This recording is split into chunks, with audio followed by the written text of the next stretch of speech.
Hello, everyone, and welcome to EBuggie Storytelling. I'm going to discuss an incident that happened to me. It's kind of creepy. Um, it happened when I was roughly around 16, 17 years old, and that's up the year 1990, 90, 89, around that time frame. I was still in high school, and well, I like to begin by letting you know that when I was a young kid, my mom and my stepdad would drive down the street called Steve's Avenue, um, and there was this two-story house. But for some reason, when I was like, I don't know, 7, 8 years old, I would hide in the car. My mom had a Mustang, a '67 Mustang, and I would hide because I didn't want to see that house. It was weird. It was like almost like that house was looking at me. That's how creepy it was. So for many years, I hid from it. As I got older, I kind of faded off away from that, and I would glance over there and look, and but not hide myself anymore. So my cousin and my aunt and my uncle, they moved into that house, and my cousin, which I'm not going to say his name, I'm just going to say his name was John. My cousin John invited me over to spend the night one Saturday. For some reason, um, I went, even though I was terrified of this house. I've never laid foot in it, and I was just curious. I was scared, curious, anxious, nervous, all into one. So I said okay. I had talked to my grandmother prior to that, and she would tell me that my aunt and uncle were complaining that they were having paranormal activity. There was voices. They would hear voices, or things would get shifted around, or they would hear steps. I mean, it was an older house, so I mean, some of it might have been because of the house being old and leveling or whatever, whatnot. But some of those stories or some of those things that happened were kind of like, wow, that's kind of crazy. And I still went. So I went over. My aunt and uncle went out, and his my cousin, his older sister, went out on a date. So it was just me and my cousin John. And we did what, teenagers would do, just fool around, watch TV, you know, eat. Um, Towards the end, he was talking to a girl on the phone, and it was getting late, and I had to be somewhere early in the morning. My mom said that she would, pick me up early. So I told John, I said, hey, I'm gonna go and crash out. And he said, all right. He goes, I'll join you here in a minute. Let me just finish talking to this girl. And I'm like, all right, cool. So where his bedroom was is weird because just imagine a kitchen, right? And the kitchen, there was a staircase. Well, not a staircase. It was just a stair leading straight up. So it was there was stairs leading up, and there was a room up there, and a closet, and a bathroom. And his bedroom was up there, and I started climbing the stairs. And as I was climbing the stairs, you would hear every step. It would creak, right? Every step. So as I gradually made my way up there, I got to the little hallway, and I went to the bathroom. Used the bathroom. As I was using the bathroom, I noticed that the lights were flickering, right? So I kind of just hit it with my finger, tap it, and it kind of fixed itself. So as I was rinsing off my hands, I noticed that it was flickering again. I just figured, well, it's probably a bulb going bad, whatever. So I shut the light off, closed the door, and then I went to my cousin's bedroom. So as I lay down, I lay down and I had my back on the bed and I was just kind of like looking up, staring at the ceiling fan, whatever, whatnot. And I was hearing like little creeps and stuff, and it was kind of freaking me out. So I would every once in a while look up to see if it was him because my cousin was known to be the guy that kind of likes to scare people. And throughout that evening, he had done several times. So I was kind of expecting him uh, to try to scare me. So I was pretty nervous about that and knowing that eventually it's going to happen. So every once in a while, I would open the door and I would hear him still downstairs talking to on the phone. So I started, really getting sleepy, when you're almost falling asleep and whatever, whatnot. Every little noise wakes you up. So I heard what sounded like someone was climbing the stairs. Because, as I climbed the stairs, you could hear everything. So I heard the steps. I heard them climb the stairs. They got to his bedroom door and they just stood there. And I kind of was just waiting, right? And nothing happened. And then all of a sudden, I heard the footsteps walk to the bathroom, open the door. So I figured, oh, okay, he's using the bathroom. All right. And then I heard the toilet flush and the door close.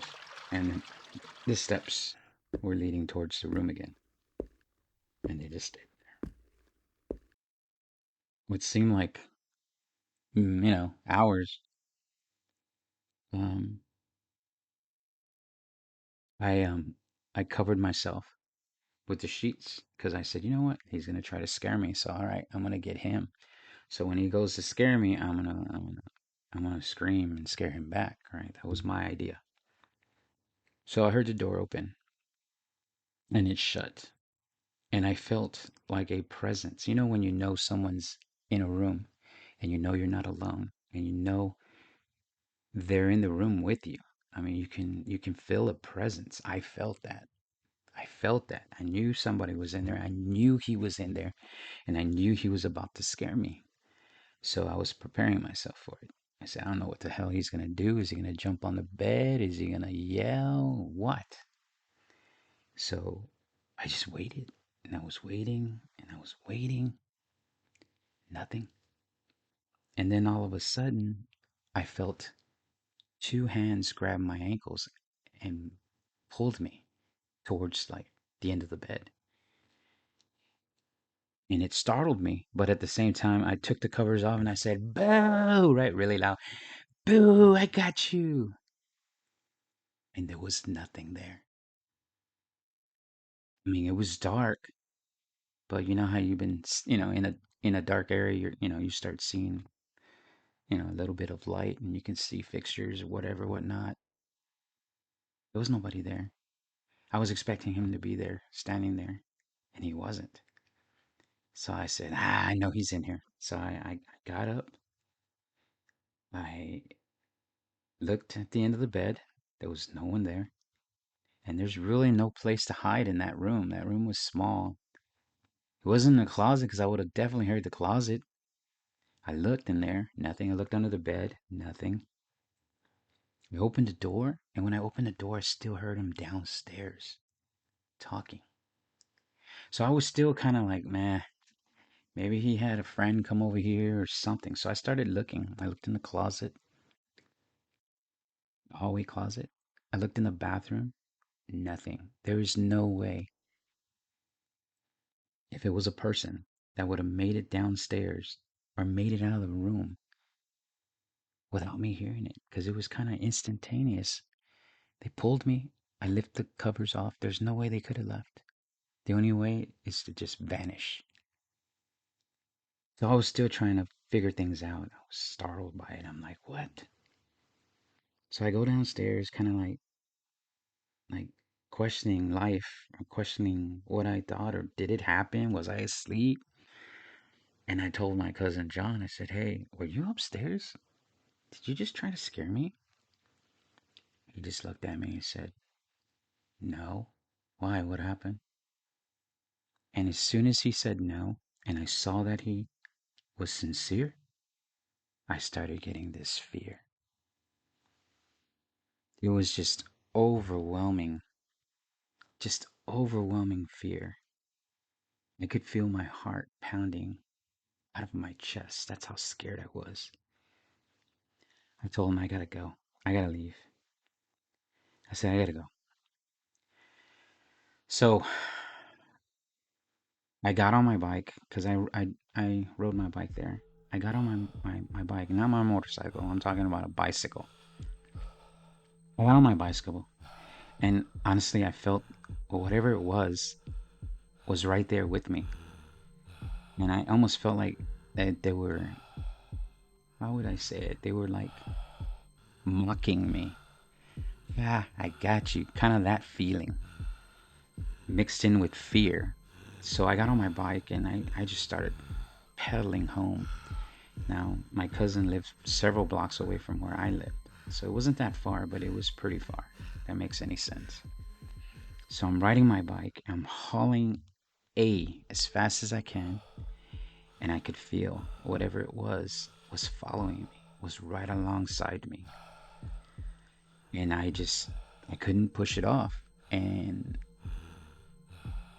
all I could do was start praying.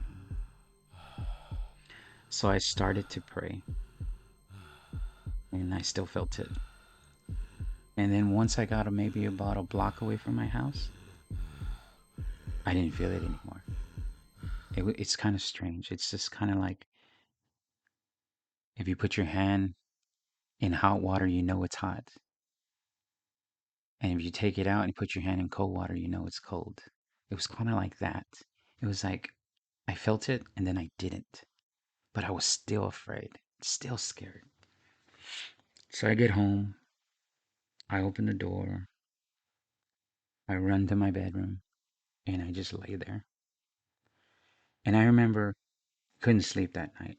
I don't even think I did sleep because all I knew is as soon as I would close my eyes, I would feel in my head, I would think that they were going to tug my feet. And it didn't matter if I slept on my back, it didn't matter if I slept on my side, it didn't matter. But I chose to sleep on my side because I was afraid to sleep on my back. And for many years, even to like this day, I don't sleep on my back because of that fear.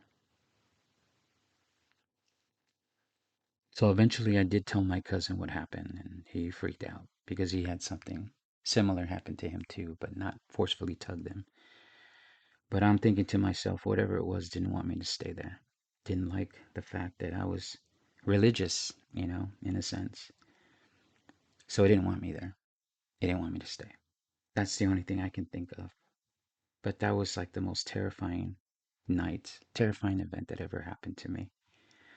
Now I have other events that has happened to me, but not as quite as terrifying as that one. Even like right now, I can feel you know, the goose pimples. But I hope you like it.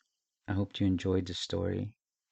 I know I'm not Mr. Ballin, who I totally respect, but you can call me Mr. Henry.